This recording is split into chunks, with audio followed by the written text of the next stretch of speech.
Hello नमस्कार दोस्तों। मैं अमित गोस्वामी आप सभी का हमारे यूट्यूब चैनल पर स्वागत करता हूँ। एसएससी सीजीएल 2024 आज आपका 13 सितंबर और पहली शिफ्ट का एग्ज़ाम कंप्लीट हो गया है। हम कवर करेंगे प्रश्नों को जो आपके आने वाली शिफ्टों के लिए महत्वपूर्ण बन सकते हैं, क्योंकि एसएससी ने आपका एग्ज़ाम का रिव्यू मना किया हुआ है, इसलिए हम कवर करने वाले हैं मोस्ट एक्सपेक्टेड क्वेश्चन जो आपके आने वाली शिफ्टों में पूछे जा सकते हैं। किस आयोग ने भारतीय रिजर्व बैंक की स्थापना की सिफारिश की थी? तो वो आयोग था हिल्टन यंग आयोग। अगर हम बात करें रिजर्व बैंक ऑफ इंडिया, 1 अप्रैल 1935 में ये बनाया गया था। और अगर हम बात करें इसका राष्ट्रीयकरण यानी कि सरकारी बन गया था, तो ये बना था 1 जनवरी 1949 को ये बैंक सरकारी बन गया था।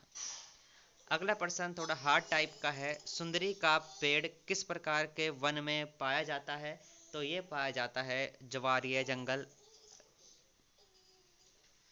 आगे देखते हैं, किस राज्य में लौटते हुए मानसून से वर्षा होती है?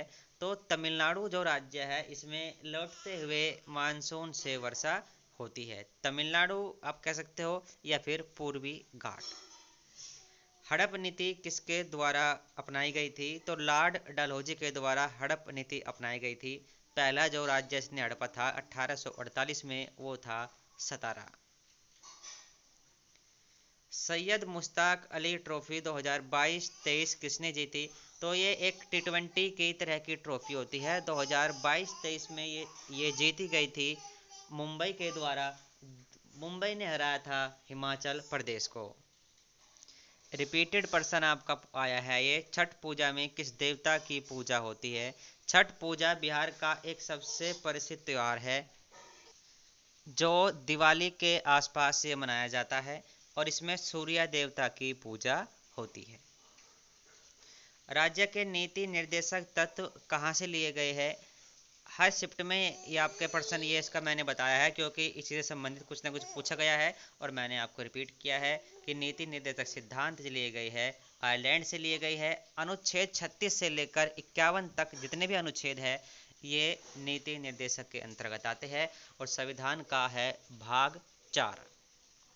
लक्ष्य सेन का संबंध किस खेल से है? तो लक्ष्य सेन का संबंध है बैडमिंटन से। भारत के केंद्र शासित प्रदेश में सबसे ज़्यादा किसकी साक्षरता दर किसकी है? तो ये है लक्षद्वीप की, जिसकी साक्षरता दर है 92.28। और अगर हम बात करें राज्य में, तो राज्य में है केरल। संध्याकर नंदी द्वारा लिखित पुस्तक रामचरित किस पर आधारित है? तो ये पाल वंश के जो राजा है, राजा रामपाल, उन पर आधारित है या उनकी जीवनी या उनके बारे में बताया गया है रामचरित पुस्तक में। एस एस सुब्बुलक्ष्मी पुरस्कार किस राज्य के द्वारा दिया जाता है? तो ये दिया जाता है तमिलनाडु राज्य के द्वारा। 2022 किस महिला क्रिकेट खिलाड़ी ने संन्यास लिया? तो ये मिताली राज और झूलन गोस्वामी दोनों ने संन्यास लिया है, तो आपको याद रखना है। सुप्रीम कोर्ट में जजों की संख्या कितनी होती है? तो सुप्रीम कोर्ट में जजों की संख्या होती है 33 और एक उसमें होता है चीफ जस्टिस ऑफ इंडिया यानी कि मुख्य न्यायाधीश।